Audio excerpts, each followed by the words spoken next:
Hello friends, how is the जोश. खूप चांगली तयारी झालेली आहे आणि सर्व परीक्षेची वाट बघतायत. येणाऱ्या 23 जानेवारी रविवारी राज्यसेवा पूर्व परीक्षा होत आहे.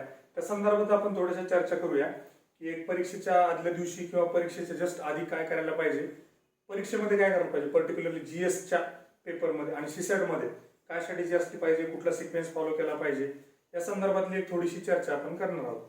सर्वात पहिली गोष्ट बघा, आता परीक्षा जवळ आली आहे म्हणलं की थोडंसं टेन्शन येणार, थोडी एन्झायटी वाढणार, कधी कधी झोप नाही लागणार. दिस इज व्हेरी कॉमन. हा विचार करू नका हे मलाच काय होतंय, असं काय होतंय. तुम्ही जर थोडे सिरियस विद्यार्थी असाल, थोडं टेन्शन येणं हे बट ऑबियस आहे, राईट. तुम्हाला टेन्शन येत नाही म्हणजे तुम्ही जास्त सिरियस नाही आहे असा एक अर्थ निघू शकतो, राईट. टेन्शन येणं is a good thing. You are serious about exam, right. So don't worry about it. थोडंसं टेन्शन आलंही पाहिजे, मात्र त्या टेन्शननं तुमच्या परफॉर्मन्सवर परिणाम नाही केला पाहिजे. त्यासाठी आपल्याला काय करता येईल त्याच्याशी आपण थोडीशी चर्चा करूया. पहिली तर गोष्ट काय, काही विचार करू नका.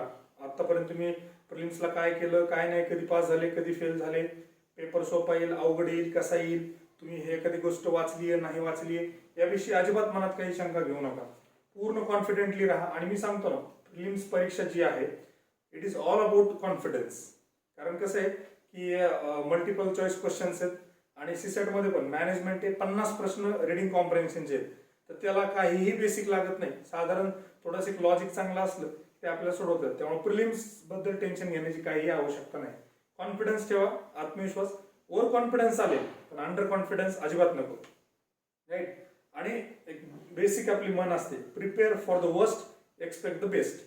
आपल्याला जे वाचलंय त्यातूनच येणार आहे, आपण जे केलंय तेच परीक्षेला पडणार आहे, अशी एक मनामध्ये भावना ठेवा आणि परीक्षेला सामोरं जा, राईट. आणि दुसरी गोष्ट, या 2-3 दिवसामध्ये निगेटिव्ह पीपल म्हणजे निगेटिव्ह लोक जे आहेत, विनाकारण हे वाचलं का ते वाचलं का, हे फार महत्वाचं आहे, त्याच्यावर प्रश्न येतो, या भानगडीत जे लोक पडतात त्यांच्या जवळ जाऊ नका. त्यांचे फोन ब्लॉक करून टाका, राईट. सिंपल साधी गोष्ट आहे. निगेटिव्ह माइंडेड पीपल आणि निगेटिव्ह मेंटॅलिटी अजिबात नको आहे आपल्याला. त्याच्यानंतर काय आहे की चेकलिस्ट आहे बघा. परीक्षेला जायच्या आधी काय असलं पाहिजे आपल्यासोबत, पाण्याची बाटली आहे किंवा हॉल तिकीट आहे किंवा आय कार्ड आहे. छोट्या छोट्या गोष्टी असतात, कधी कधी आपण विसरतो. तर त्याची चेकलिस्ट मी टेलिग्राम चॅनलवर टाकली आहे, तुम्ही ती बघून घ्या. त्यात एक विषय सगळेजण विचारतात, व्हाईटनर अलाउड आहे का नाही. व्हाईटनरचा विषय कसा आहे की ते अलाउड नाही आहे ऑफिशियली, पण युपीएससीला ज्यांनी व्हाईटनर वापरलं किंवा माझ्या ओळखीचे लोक फार जवळचे त्यांनी व्हाईटनर वापरलं, त्यांना काही परिणाम झाला नाही, ते पास झाले. तेच एमपीसीला होऊ शकतं. मात्र तुम्ही क्वेश्चनसाठी वापरू नका. म्हणजे हुकून चुकून एखाद्या वेळेस, म्हणजे अनफॉर्च्युनेटली जर नंबर चुकला, सेट चुकला, त्या ठिकाणी तुम्ही वापरू शकता. कारण ते मॅन्युअली काही स्कॅन करत नाही, ते मशीनद्वारे स्कॅन करतात. त्याच्यामध्ये व्हाईट जर असेल तर ते जास्त प्रॉब्लेम करत नाही. पण सिलेक्टिव्हली आणि वाईजली यूज केला पाहिजे. मी सांगितल्यानुसार सगळ्यांनी चालू केलं असं होता कामा नये, राईट.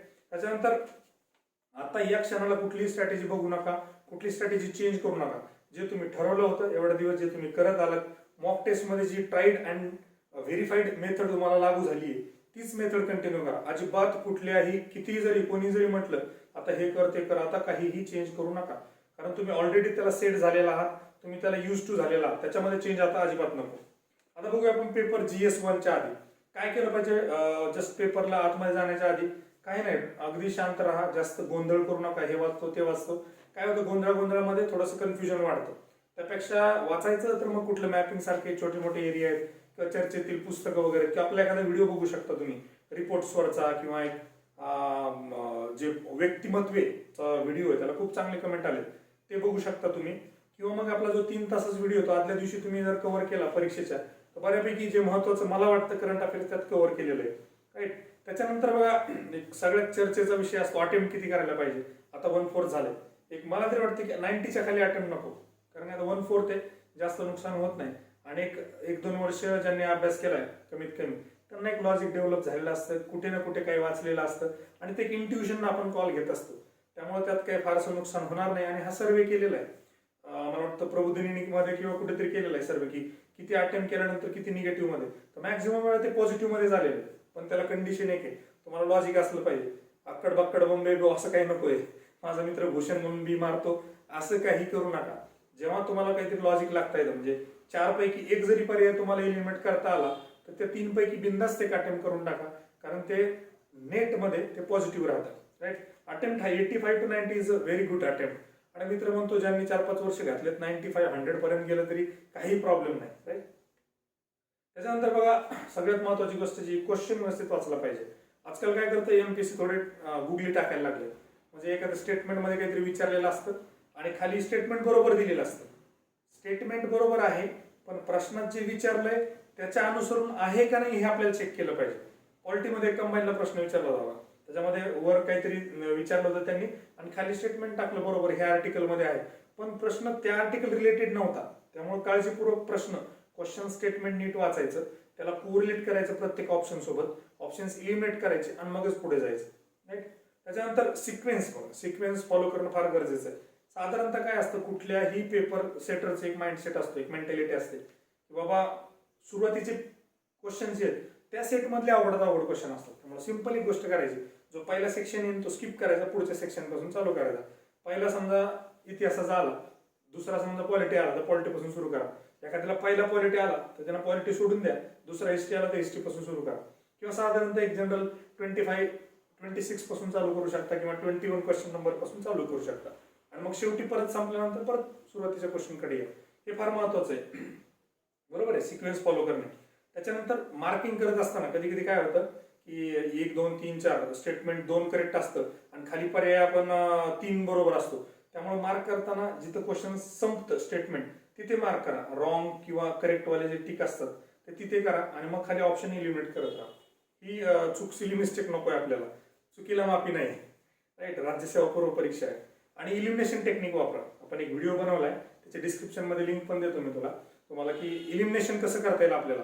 काही एखादा ऑप्शन इलिमिनेट करता आला तर खाली ऑप्शन करून कमी वेळामध्ये आन्सर पर्यंत कसं जाता येऊ शकतं त्याची इलिमिनेशन टेक्निक तो व्हिडिओ तुम्ही बघू शकता.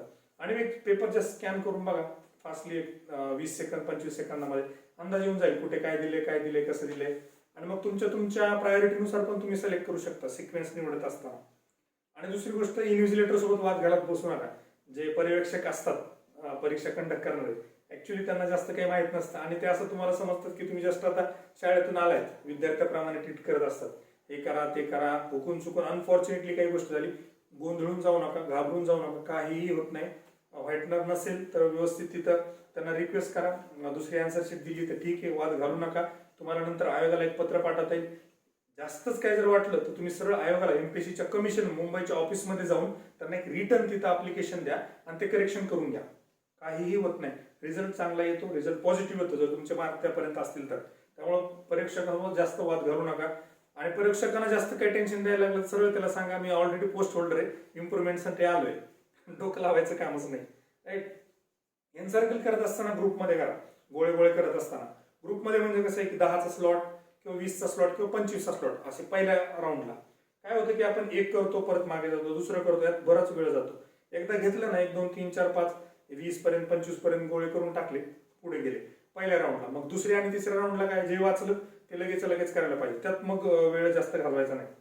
आणि काही ट्रिक्स बघा, आता बरेचशा लोकांनी माहित नाही कसं आहे पण कधी कधी लागू होतं ते. समाज सुधारकामध्ये प्रश्न असेल ज्यांचं परिपूर्ण नाव दिलेलं असतं, प्रथम मिडल आणि सरनेम, शक्यतो ते आन्सर असतं. एकदा टॅली करून बघा, जोपर्यंत आयोगाला माहित होत नाही तोपर्यंत वापरायला काही हरकत नाही. त्यानंतर विधान, जेव्हा विधाने असतं तेव्हा जास्तीत जास्त स्टेटमेंट बरोबर असतात, जेव्हा विधान असतं तेव्हा एक स्टेटमेंट बरोबर असतं. त्यामुळे तुम्हाला बघता येईल A only, B only, C only, D only या टाईप मधलं एखादं असेल तर हे पण तुम्ही क्रॉस चेक करू शकता. 100% प्रूफ नाहीये. राईट. त्याच्यानंतर काय होतं आजकाल कंबाईन मध्ये प्रिलिम्सला जर बघितलं ना तर त्यांनी कसं आयुष्यमान भारतला 10 करोड लोक 30 करोड लोक 2 स्टेटमेंट आहेत, फक्त नंबर बदलले त्यांनी, एका ठिकाणी 10 एका ठिकाणी 30. मग तुम्हाला ज्या ठिकाणी ए आणि सी असेल जिथं 10 आणि 30 दिले ते ऑप्शन तर सहज इलिमिनेट करता येतो, कारण एकाच वेळेला 2 गोष्टी होऊ शकत नाही. राईट. आयदर 10 असू शकतं किंवा 30 असू शकतं. इलिमिनेशन तुम्ही हे पण स्मार्ट पद्धतीने करू शकता. आता सीसॅट कडे येत असताना बघा सगळ्यात पहिली गोष्ट काय करा, जेव्हा पेपर हातात पडेल ना तेव्हा आपले जे हे असतं ऍडमिट कार्डच्या इन्स्ट्रक्शनच्या पाठीमागचं पेज आहे, ABCDEM परत 1 2 3 26 पर्यंत करून टाका, म्हणजे टेन्शन राहत नाही. कारण रफ स्पेजच्या पेजवर जर केलं ना तर काय होतं परत उलटून बघावं लागतं. इनिशिएट आपलं ऍडमिट कार्डचं असं समोर ठेवलं की आपल्याला ते सोडवायला सोपं पडतं. पहिली गोष्ट ही करा. त्याच्यानंतर पेपरला जाण्याच्या जस्ट इमिडिएटली आधी 4-5 प्रश्न जे गणिताचे सोपे ते सोडून बघा, कारण काही स्पीड वाढेल, थोडंसं कॅल्क्युलेशन वाढतं. म्हणजे परीक्षेत सुरुवातीच्या ज्या 5-10 प्रश्नाला वेळ लागतो तो वेळ आधीच तुम्ही परीक्षेच्या बाहेर घ्या आणि परीक्षेमध्ये पहिल्या क्वेश्चन पासून मोमेंटम घ्या. तर ते 4-5 क्वेश्चन तुम्ही पण सोपे घ्या आणि ते सोडवण्याची एक पद्धत. त्यानंतर सीसॅट मध्ये एक गोष्ट बघा, स्पीड ब्रेकरची. इगोवर कुठला क्वेश्चन घ्यायचा नाही. जर जास्त असं वाटलं वेळ लागतोय, उत्तर सुटत नाही, सरळ पुढे जा. आपल्याला 80 आउट ऑफ 80 अटेम्प्ट करण्याची आवश्यकता नाही. नेट 50 जरी आले तरी 125 मार्क्स होतात, बरोबर आहे. त्यामुळे एवढं इगोवर घेण्याची आवश्यकता नाही. आणि पेपर 1 झाल्यानंतर डिस्कशन करत बसू नका. आराम करायचा, आराम करा. जे काही जेवायचं ते व्यवस्थित जेवण करा, थोडंच करा, जास्त करू नका. आणि दुसरी गोष्ट की सीसॅटच्या स्ट्रॅटेजीबद्दल थोडासा विचार करा, किंवा त्याचे फॉर्म्युले असतील तर रिवाइज करा. काय तुम्ही ठरवलंय. आपला एक डिसिजन मेकिंगचा व्हिडिओ बघा, मागच्या वेळेस खूप लोकांना फायदा झाला, 10 मिनिटाचा व्हिडिओ, तो बघू शकता तुम्ही ब्रेकमध्ये, राईट. त्याची डिस्क्रिप्शन लिंक दिली आहे मी डिस्क्रिप्शनमध्ये. त्याच्यानंतर सीसॅटमध्ये पण काय आहे ना की सिक्वेन्स फार महत्वाचा आहे. गेल्या गेल्या पहिले डिसिजन मेकिंग धाड जे वाटतं ते आपले व्हिडिओ बघून तुम्हाला एक अंदाज येईल. फास्ट डिसिजन मेकिंग सोडून टाका. त्याच्यानंतर रिडिंग कॉम्प्रेन्शन, जे आपण ज्याला म्हणतो आकलन क्षमता, त्याच्यावरचे जे पॅसेज असतात ते सोडवायला सुरुवात करा. ऍटलिस्ट 5 ते 6 पॅसेज सोडून घ्या तुम्ही. आणि मग जर तुम्हाला वाटलं तर मग तुम्ही परत याच्याकडे येऊ शकता, लॉजिकल रिझनिंगकडे. लॉजिकल रिझनिंग प्लस ऍप्टिट्यूड जे वाटतं ते. हा झाला पहिला राऊंड. मग दुसऱ्या राऊंडला काय करायचं, उरलेले जे आपले रिडिंग कॉम्प्रेन्शनचे ते सगळे सोडून घ्यायचे. मग थोडेसे अवघड जे वाटतात लॉजिकल रिझनिंग आणि ऍप्टिट्यूडचे ते सोडवायचे. आणि मग उरलाच तिसरा राऊंड, तर जे काय राहिले ते आपण करू शकतो. तर decision making, reading comprehension, logical reasoning, aptitude, बरोबर आहे. ज्यांचं ऍप्टिट्यूड स्ट्रॉंग आहे त्यांनी सुरुवातीला ऍप्टिट्यूड घेतलं तरी काहीही प्रॉब्लेम नाही, राईट. आणि घाई करायची नाही अजिबात. घाईमध्ये काय होतं, अटेम्प्ट जातो 70 पर्यंत आणि चुकतात भले 30-35, असं व्हायला नको. त्यामुळं घाई करायची नाही, अॅक्युरेसीकडे भर द्यायचा. नेट 55-60 आले तर डोक्यावरून पाणी गेलं. नेट 50 आले तरी मी सांगतो इट्स व्हेरी गुड.